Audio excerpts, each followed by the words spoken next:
Good morning, everyone. Welcome to Virtual Vitality Hope for the High Risk. And this is our 2021 Virtual Health and Wellness Fair. I'll be your host today, Gwendolyn Bork, the president of Focus for our community, unity, and support. Let's get going. Today, I just want to thank our partners at Spectrum Health and Human Services, specifically Deborah LaBounty, licensed mental health counselor. Thank you for her input. I'd like to thank Depew High School Academy of Finance and their students for the videos that they supplied. Also, another one of our partners, Tops Friendly Markets, for their commercials and ideas for fun things for you and your family. And today, as far as our agenda goes, what we're going to be talking about from 11 until 12 o'clock.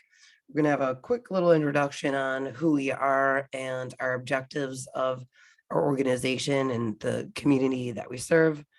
We're also going to have a 10-minute segment on mental health, another one on physical health, emotional health, spiritual health in between. We'll show some videos on fun stuff that you can do with you or your family, and commercials by Tops Friendly Markets.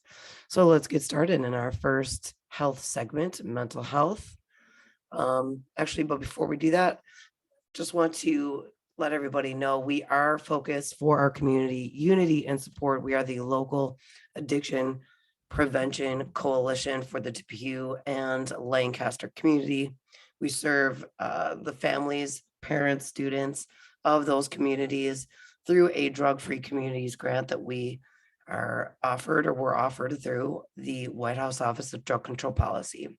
Our goal is to create community collaboration by working with 12 established stakeholders within the community, ranging from education, parents, youth, businesses, government, law enforcement, civic groups, and healthcare services, as well as youth addiction prevention providers. And our other goal is to reduce substance use. So based on the data that we collected, we are focusing on marijuana and alcohol use. And it is a population level change that we are looking to create. So if you change the environment, you change the perceptions, you change the minds, you change the behaviors, you change the person. So we are on a long-term objective to be able to reduce those numbers. And we look forward to making an impact in our community with all of our partners. So let's get started. Our first health segment is by Deborah LaBounty, and it's on PTSD, post-traumatic stress disorder, and the after effects of COVID-19.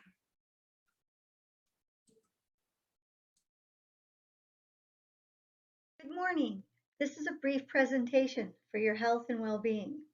We will be discussing the potential for increased mental health concerns due to the COVID-19 pandemic and possible long-term effects, specifically the development of post-traumatic stress disorder, otherwise known as PTSD.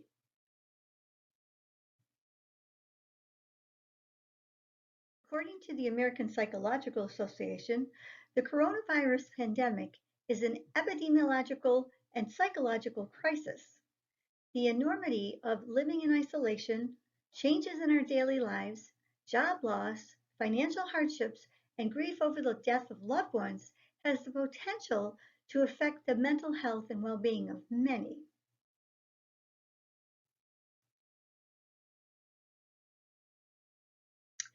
First, you must understand the warning signs for possible symptoms of trauma. There are immediate signs, such as the ones listed here,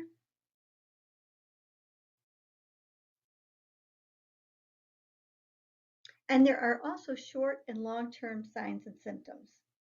The difference between the two are simply that the long-term symptoms persist over time, and they can interfere in your daily routines, and they manifest in maladaptive coping behavior.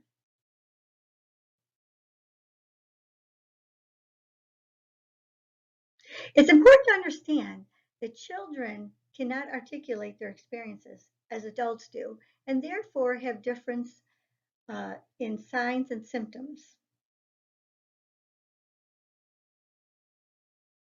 Here are some common signs to be mindful of.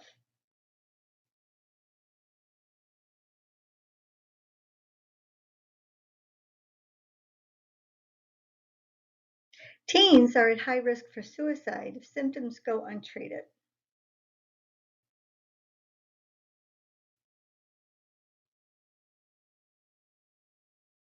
According to the American Psychological Association and other studies conducted, these are common symptoms of anxiety. Persistent worry or feeling overwhelmed by emotions, excessive worry about a number of concerns, restlessness and irritability, and difficulty concentrating. Some signs of panic are sweating, trembling, feeling a pounding in your heart, rapid heart rate, um, attacks that happen suddenly without warning. And people who experience panic attacks often become fearful about when the next episode will occur.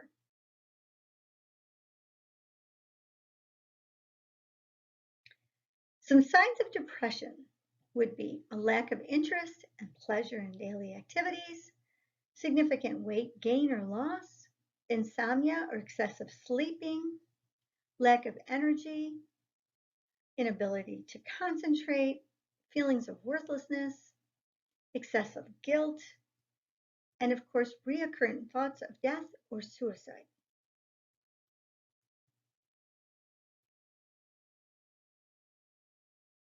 Here are some risk factors of suicide to be mindful of.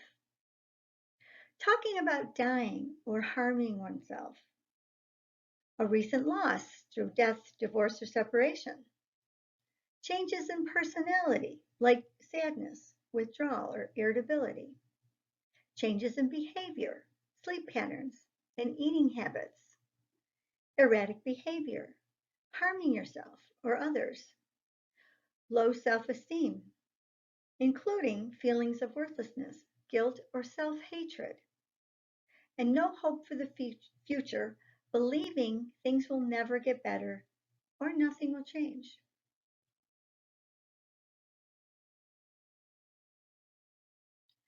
The good news is people can be resilient in coping with stress and keeping it from developing into something more long-term like post-traumatic stress disorder. We will expand on this a bit later, but it's important to understand that resilience is the ability to adapt to adversity or hardship in healthy ways. And it can come from your beliefs, personality traits, and environmental influences.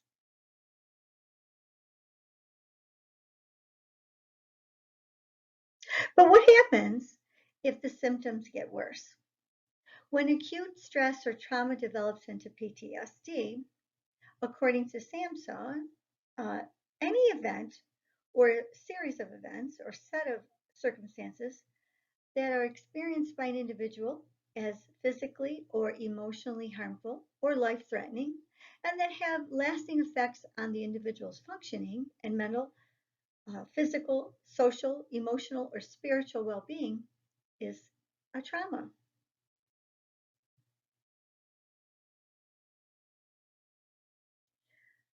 PTS happens when trauma is not resolved and symptoms continue or are delayed more than 4 weeks after the event, hence the name post-traumatic stress disorder. And according to the NCPTSD, the risk factors for PTSD are pre-incident, incident-related, or post-incident. Let me explain. So pre-incident would be taking in consideration any person with a history of mental health, prior trauma history, or chronic medical or gender concerns. Incident-related pertains to the severity of the trauma or the duration of the trauma. For instance, it could be a sustained injury, Or it could have to do with dissociation. And dissociation is, simply put, when a person is detached emotionally from the event in an unhealthy way.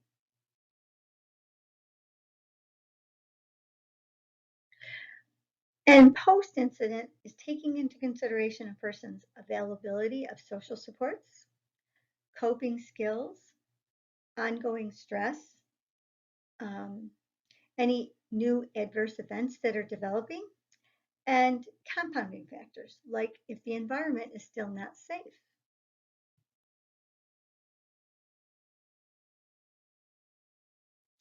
As mentioned earlier, developing resilience is key to coping well and recovery. Some protective factors to consider in building resilience are building safety into the environment, such as a safety plan, coping effectively with anger and emotional regulation or dysregulation, empathy from caregivers, having a safe, nurturing bond with at least one person who offers reliable emotional support, a daily structure, and having relaxation and fun activities.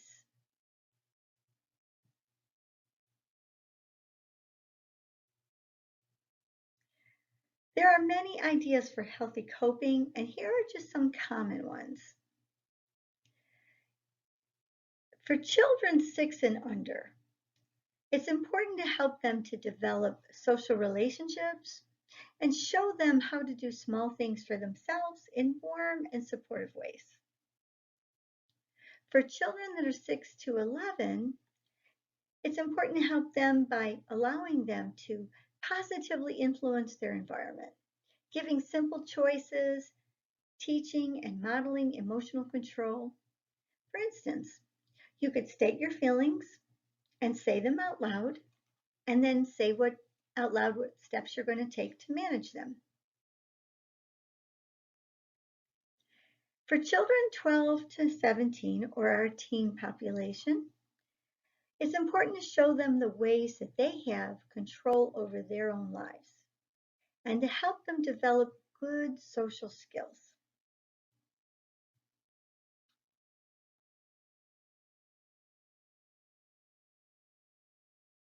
Coping with stress well will make you and the people you care about and your community stronger. Children and adults who believe that they can influence the world around them are usually more resilient than people who believe that they are helpless to change their environment. Similarly, children and adults who are able to control their emotions, thought, and actions are generally more resilient than those without impulse control.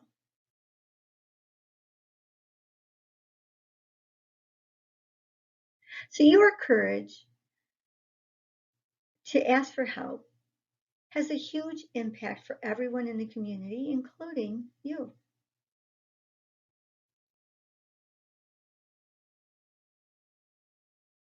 And here are some contact numbers that might be helpful. Our references and resources.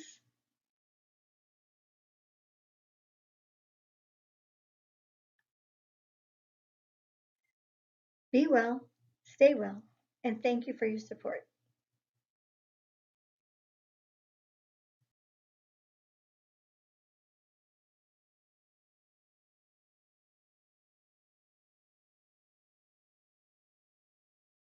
Good morning.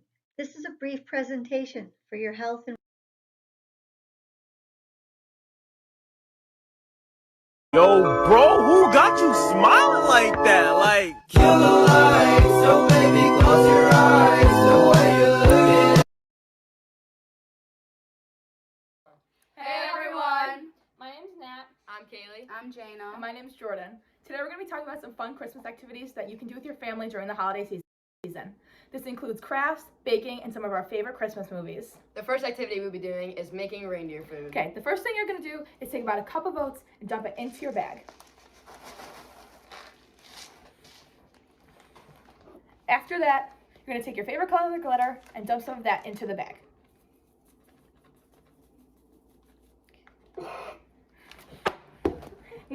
You're gonna dump some sprinkles in there.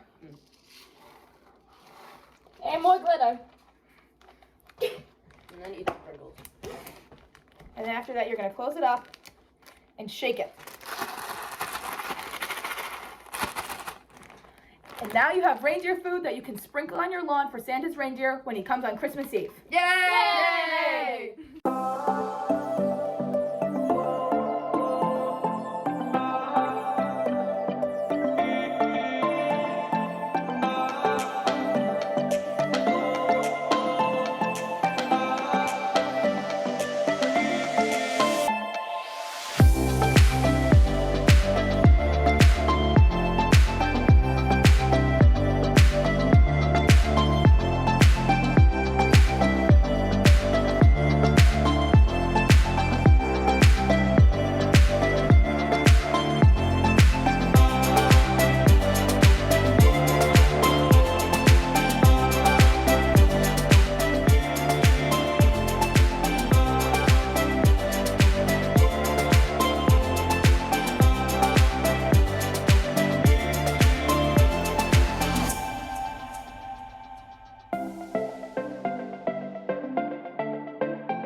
Those are looking good, huh, guys?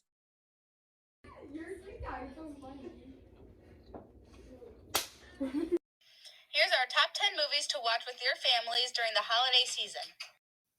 Starting with The Polar Express. This is a movie about a boy who takes a magical train to the North Pole on Christmas Eve to visit Santa Claus. The next movie is A Charlie Brown Christmas, which is a movie starring everyone's favorite Charlie Brown, who looks to find the true meaning of Christmas when he is asked to be in the Christmas pageant. Next, we have Home Alone. This movie follows the adventures of a boy who was left at home alone during Christmas time. He then has to find a way to protect himself when two con men attempt to rob his house. The next movie is Rudolph the Red-Nosed Reindeer. This is a story of a misfit reindeer who runs away because he's picked on by the other reindeer. He eventually realizes that his uniqueness is an important part of Christmas. Another movie is The Grinch. This is a movie of a grump who plans to steal Christmas from the Who's in Whoville, but then has a change of heart when he befriends a little girl named Cindy Lou Who. Next, we have Mickey's Once Upon a Christmas, which are a bunch of Christmas short stories involving characters like Mickey, Minnie, Goofy, Donald, and more. The next movie we picked was The Santa Claus. This movie is about a man who accidentally turned into Santa Claus and has to adapt to live a new life as him. The next movie is National Lampoon's Christmas Vacation, which follows the Griswolds' family Christmas, which goes terribly wrong. Next, we have Elf, which is a movie about a man who was raised in the North Pole. But once he figures out he's a human and not an elf, and that his dad is on the naughty list, he travels to New York City to meet him. The next movie we picked is A Christmas Story. This is a movie from the perspective of a man looking back on a Christmas when he was younger, in which all he wanted was a Red Ryder BB gun. Thank you for watching our video. We hope you have a safe and happy holiday season. Bye! Awesome job, students of Academy of Finance. Loved it, ladies. Moving on to the next piece.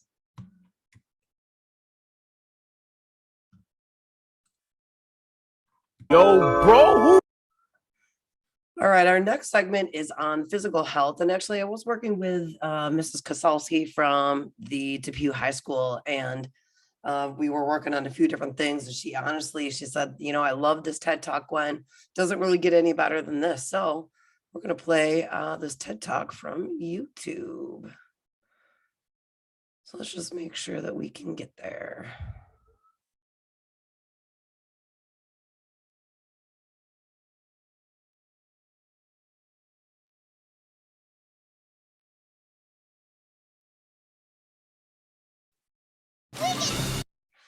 I'm just going to make sure that we're good here, guys. And we have the right video showing up. Okay, very good.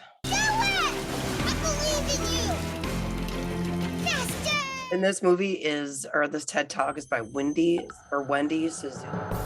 Such an awesome presentation, linking all those things together that we've talked about before. So, all right, back to our presentation. And our next piece of this health and wellness seminar. Next up, more fun stuff by the Depew High School Academy of Finance and a short commercial by Tops.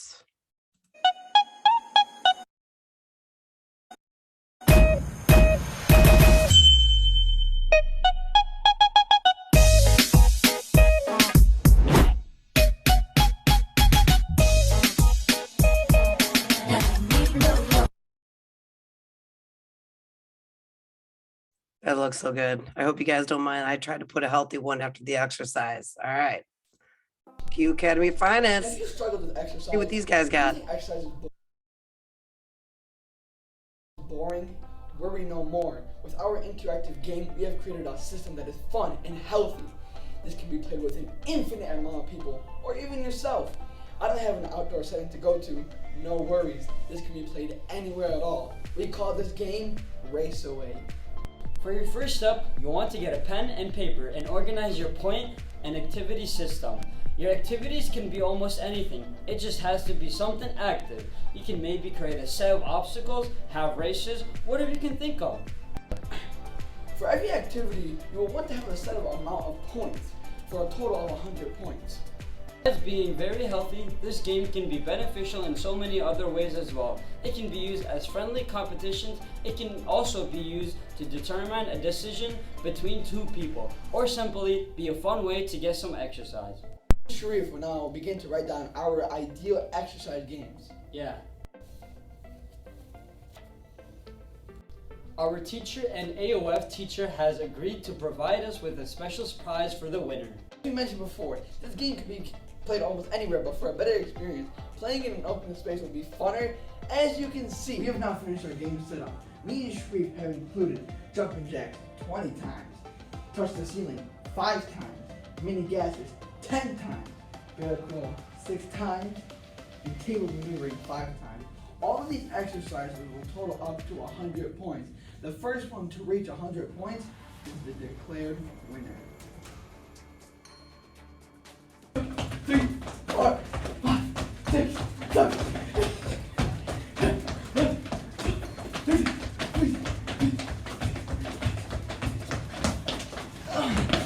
2, 3. Move. Let's go! 2, 3, 4, 5, 6, 7, 8, 9. Ah, no! 1, 2, 3, 4, 5, 6. Yes! For this round, Baja goes first. 3, 2, 1. 1, 2, 3, 4, 5. This final round, it is Sharif's turn. This is for all the marbles. 3, 2, 1, go. 1,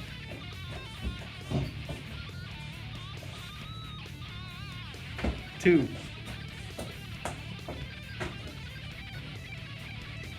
3,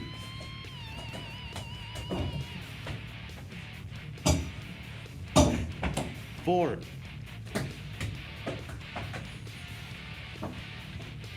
5. It was a really tough one. Yeah, it's hard. Go. This is a fun, interactive game that you can play with anybody and anywhere. We hope you enjoyed.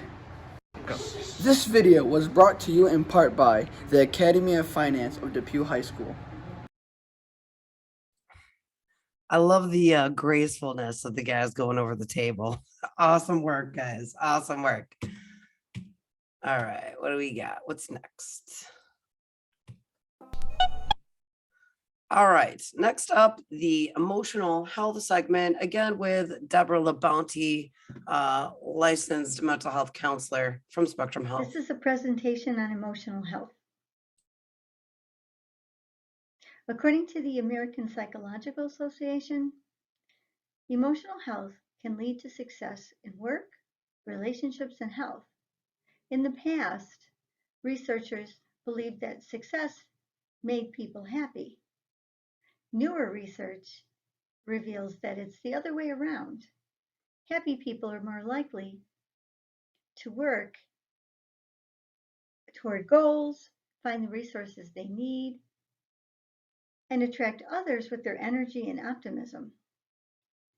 Key building blocks of success.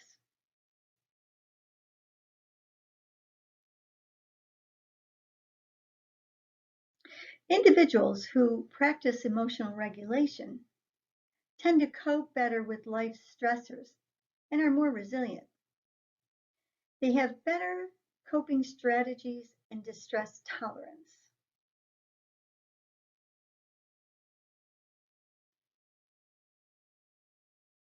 Psychologists define resilience as the process of adapting well in the face of adversity, trauma, tragedy, threats, or significant sorts of stress, such as family and relationship problems, serious health problems, or workplace and financial stressors. As much as resilience involves bouncing back from these difficult experiences, it can also involve profound personal growth.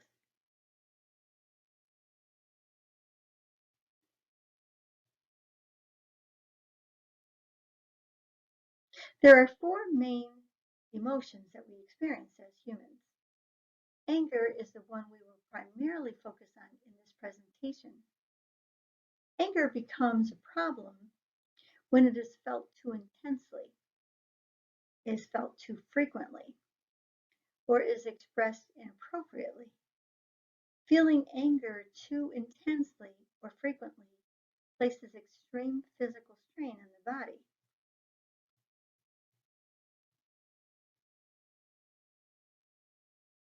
And in particular, have much to be angry about. Anger unaddressed can lead to problems in personal growth and developing healthy relationships.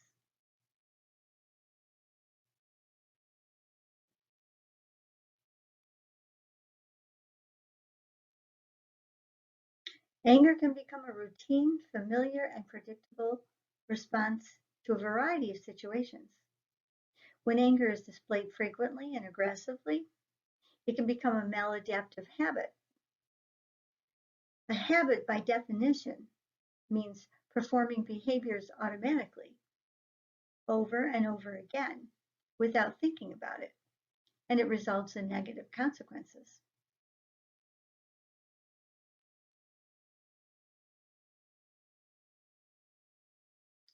Anger is proactive, and it has an apparent payoff, but it has long-term negative consequences.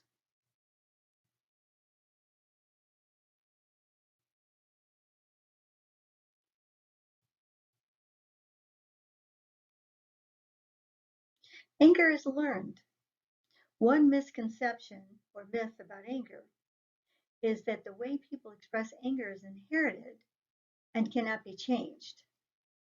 Our facial expressions and our nervous system's response when we become angry are inherited, but what we do next, our behavior, is learned.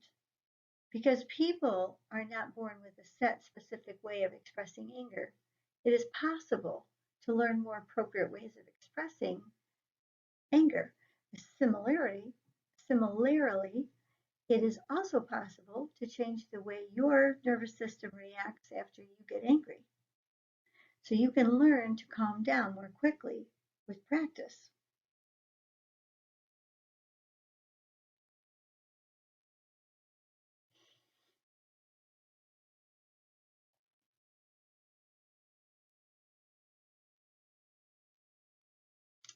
Adults and children have similar ways of reacting and coping, but they learn differently since children are still developing.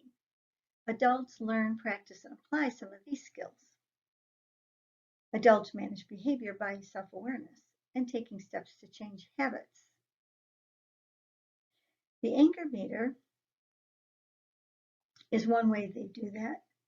Aggression cycle, the assertiveness training techniques, relaxation, identifying cues or triggers, cognitive restructuring, developing an anger control plan, and gaining insight on anger in the family.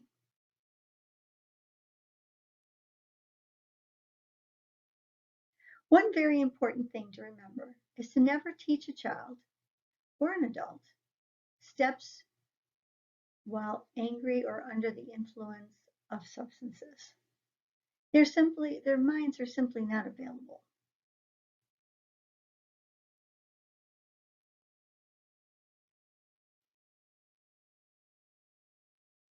Strategies recommended are typically cognitive or behavioral.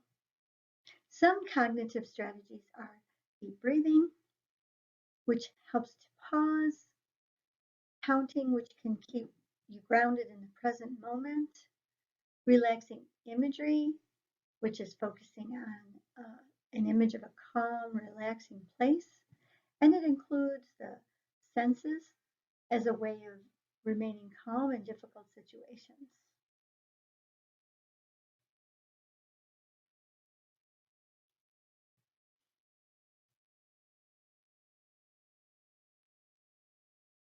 Some behavioral strategies are listed here.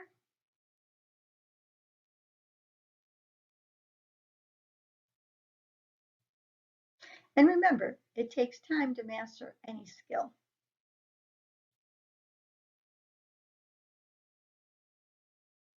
For children, keep expectations and directions simple and clear.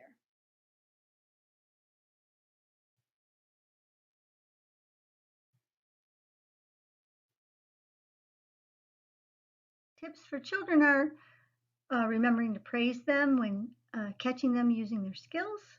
Use a calm, low, reaffirming voice. Stay focused on the safety plan and encourage. You got this. Here are the do's and don'ts of talking during emotional dysregulation. Do not discuss the incident. Do not dispute the facts or blame. Do not threaten or apply consequences. And do not try to fix things. Do accept or notice it. I see you're angry. Do monitor their volume or their sarcasm. Do encourage I statements. Do encourage separation of facts and fiction. Do encourage assertive communication. Do use validating body language, such as good eye contact. And do summarize the situation and conclusion.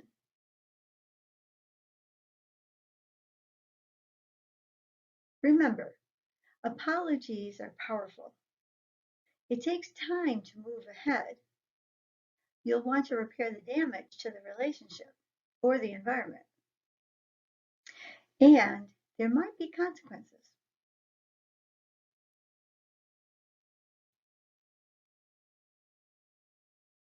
So in summary, express anger appropriately. Use your skills that you learn. Do not try to control the other person. And use calm talk. Make plans for safety. And always teach in advance, not when you're upset or they are upset.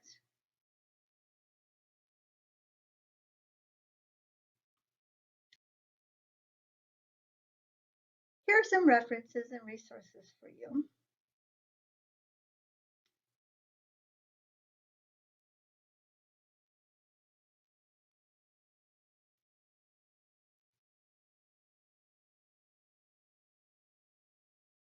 Regulating your emotions is the way to a healthy mind, and it's a better path to travel.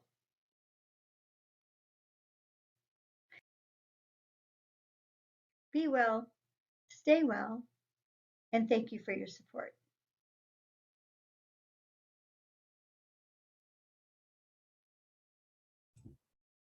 Amazing presentation as per usual by Deborah LeBounty. Thank you so much just for her work and how she supports us here at Focus.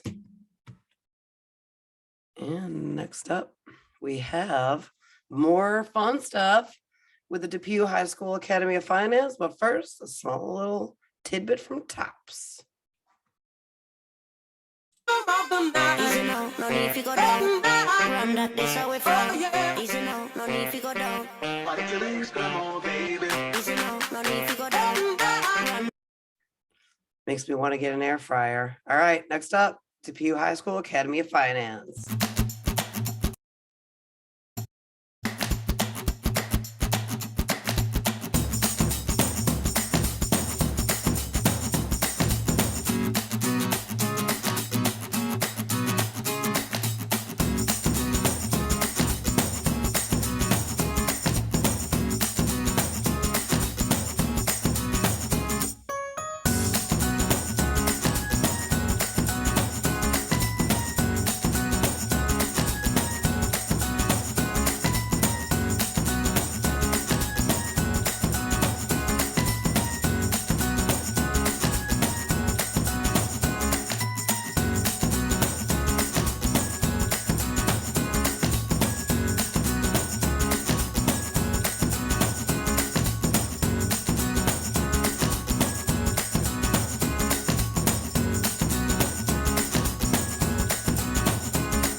In case you guys haven't noticed, the Academy of Finance students are very talented. And we're a few of us actually on the board of Focus, are advisory board members for the Academy of Finance. And these students are just amazing to work with. So it's a pleasure to have their help. All right, next up, spiritual health segment by myself, knowing thyself. I'm a New York State CARC, that's a Certified Addiction Recovery Coach, trainer of trainer. And you guys know me as the president of Focus. Enjoy my next segment.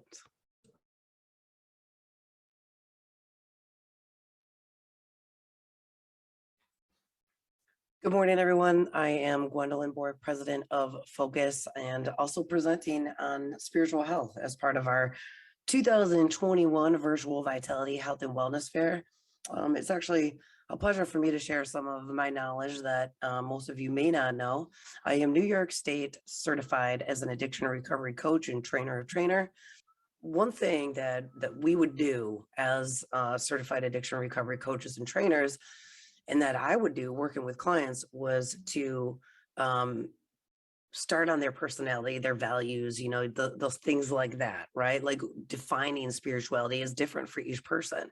So what I did is I wanted to pull up a little tidbit that I got from the National Institute of Health, right? So this is the National Institute.health or .gov, I'm sorry, website. And from there was a study that was done through the National Library of Medicine. And this study really, it explored the concepts of spiritual health, and it was a qualitative study that was read and I ran. So there was a bunch of experts, scientists, doctors that were a part of this study. And I took a few tidbits of their abstract introduction and method, just so you can see exactly, you know, what it is. So one of the things that they started with was, what is spirituality? What is the actual definition? Where does it come from?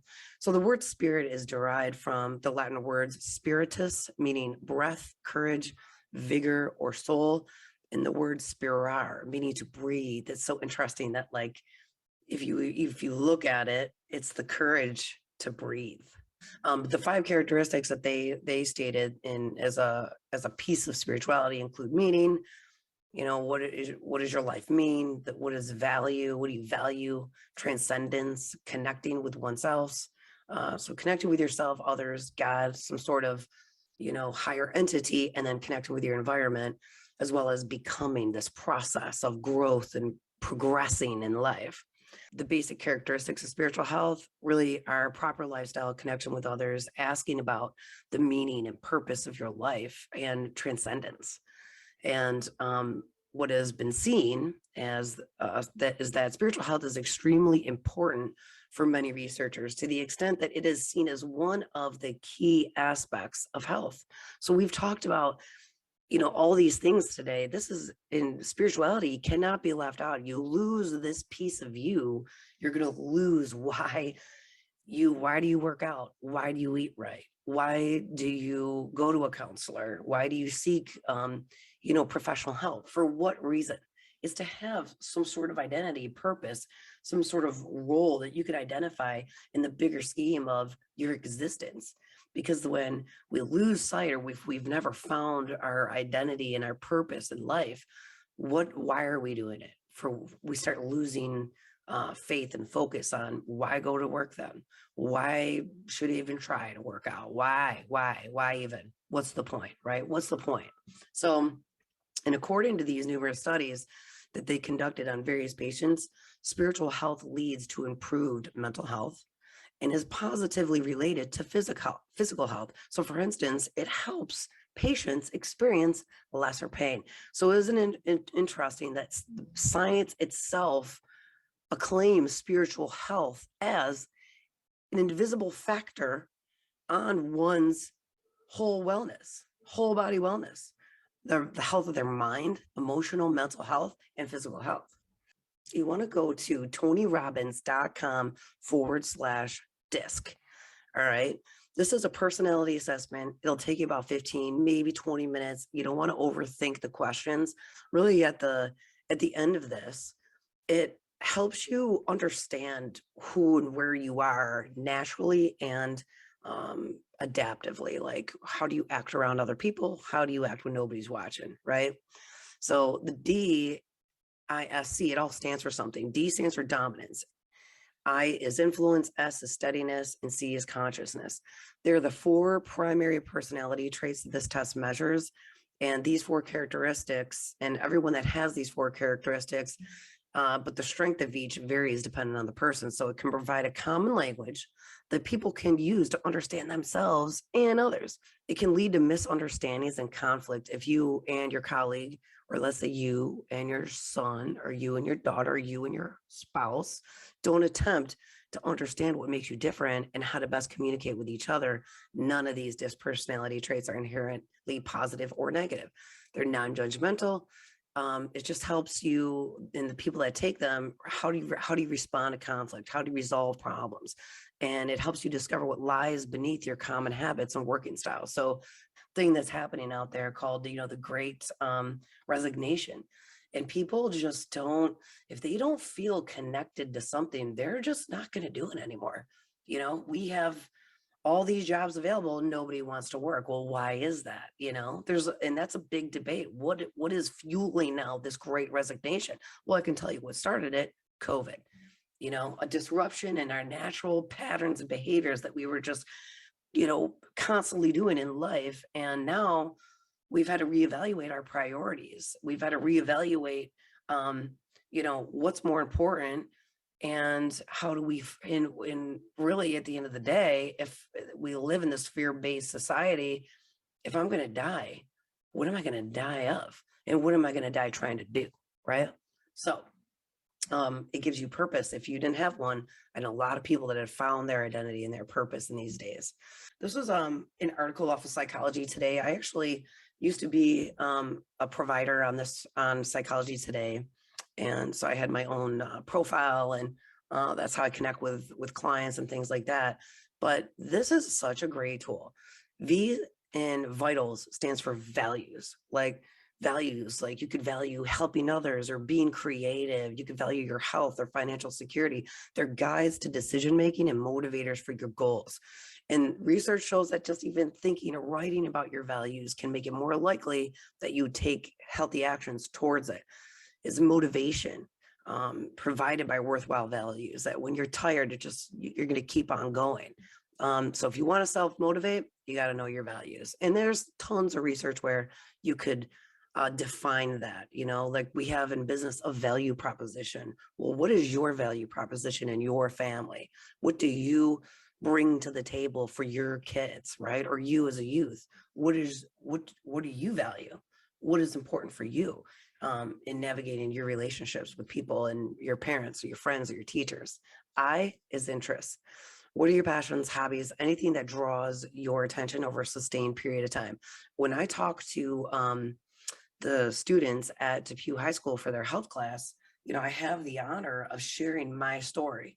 What I lost who I was. I lost who I thought I was when I was, at a young, early age because of trauma. And because of that trauma, I lost my identity, and I went and became what everyone thought I should be as a young female that looked like that lived this kind of life. And then I just went along with their program and basically was programmed to behave the way that I was, respond the way that I was. And on account of that, it led to basically the destruction of myself, where I almost died in that car accident when I was 18. I met God in the darkness. He showed me who I was.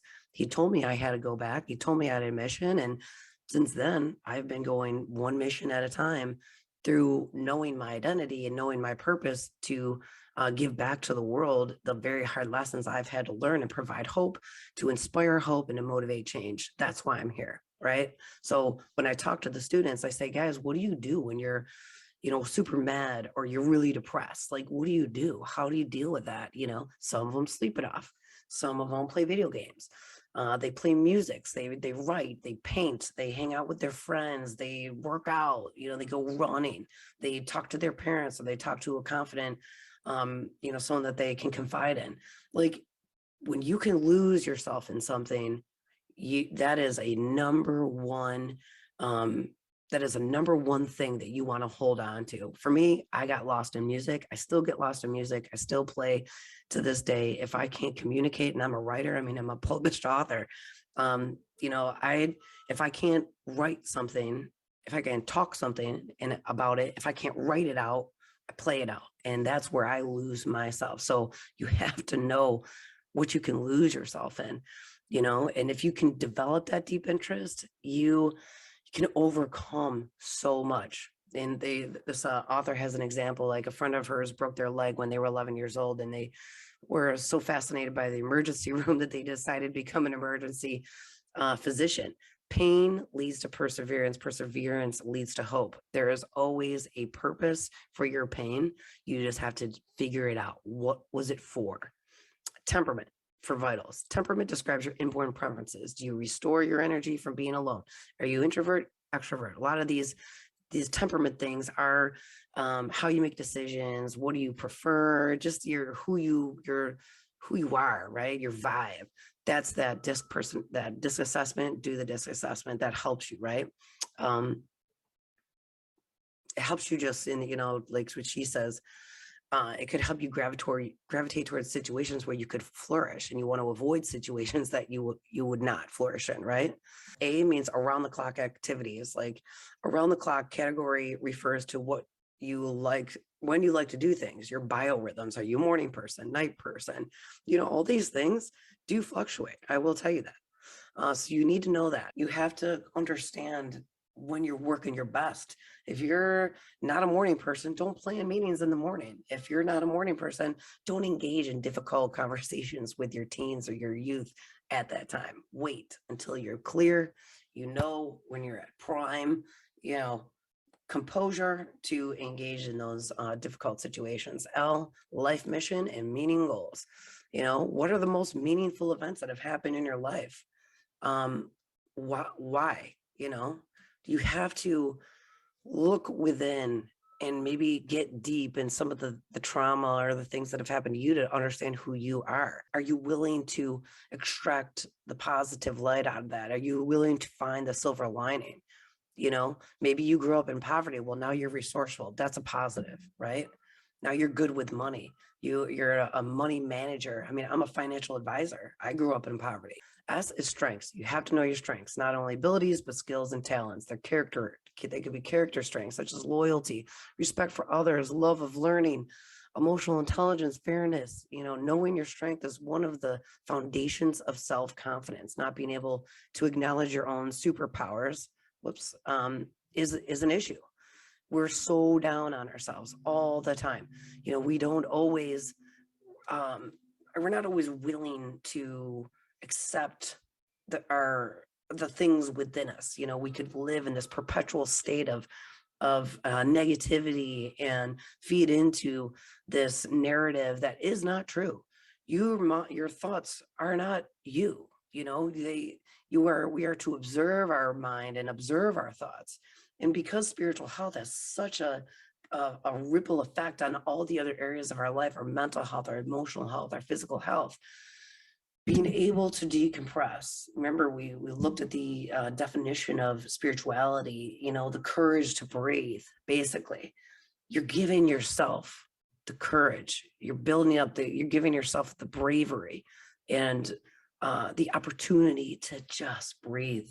So when it goes back to this study of when you can connect with yourself, validate the strengths that you have, and potentially form an identity out of that, you are on the beginning of your pathway to purpose. And that purpose will exist with you for the rest of your life.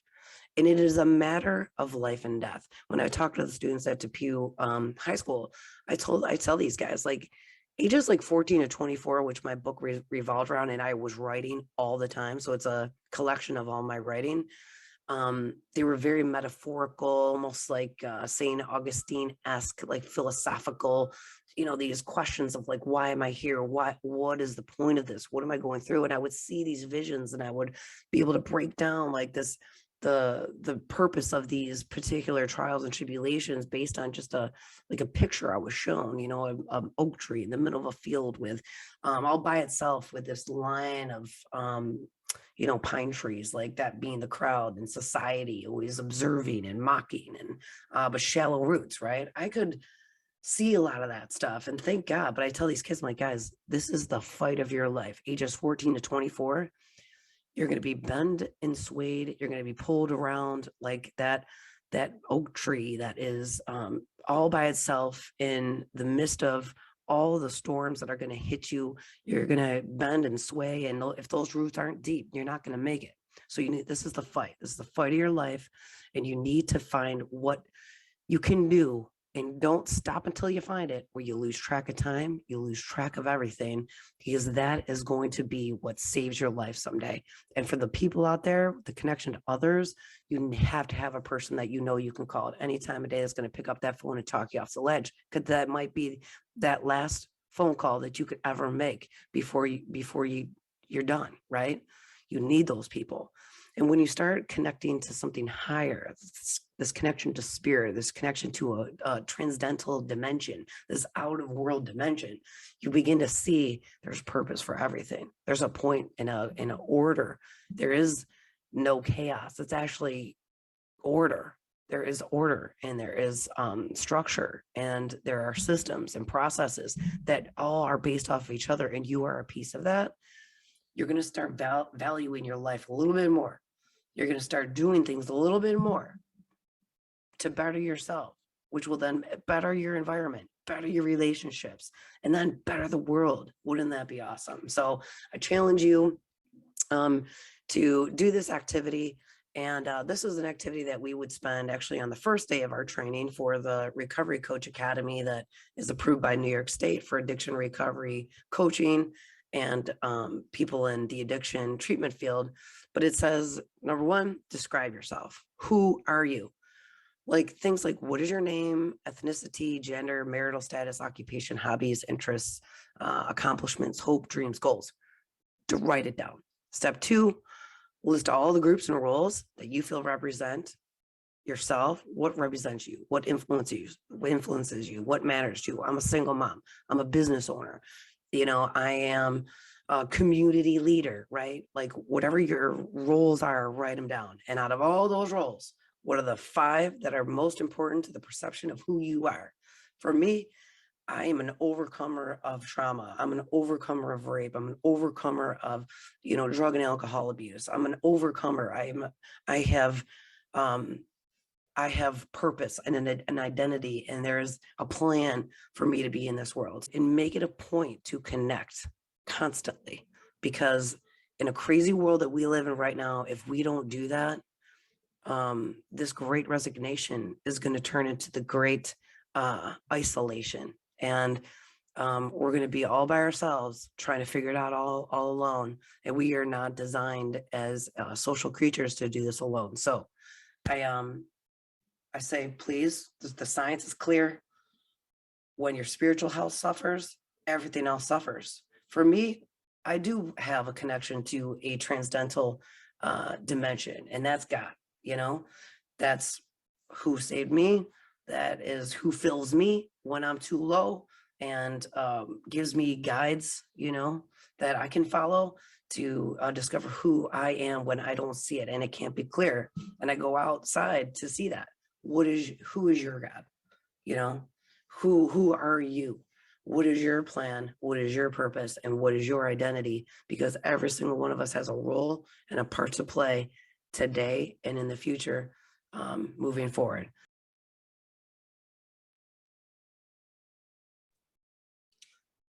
I hope everyone enjoyed my presentation. It's interesting, the connection between science and our physical health, our spiritual health. On to our very last segment by the Depew Academy of Finance.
I hope you guys enjoyed all of these fun videos, these extremely powerful presentations by our licensed mental health counselor in KSAC, Counselor Deborah Labonte from Spectrum Health.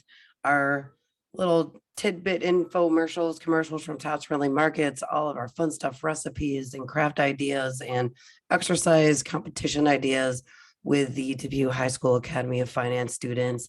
Fantastic job, guys. Thank you so much for being a part of Focus, and thank you so much for even the help from our health teacher from Depew High School, Kelly Kosalski, who provided such a riveting video connecting neuroscience with physical activity. Again, I'm Gwendolyn Bork. I'm the president of Focus. We are the local Lancaster Depew Addiction Prevention Coalition, and we're always looking for parents and youth to get involved and to assist us in reaching our goals of creating community collaboration and reducing substance use among our youth in our community. We have a vision of a drug-free community here in our local Lancaster and Depew area.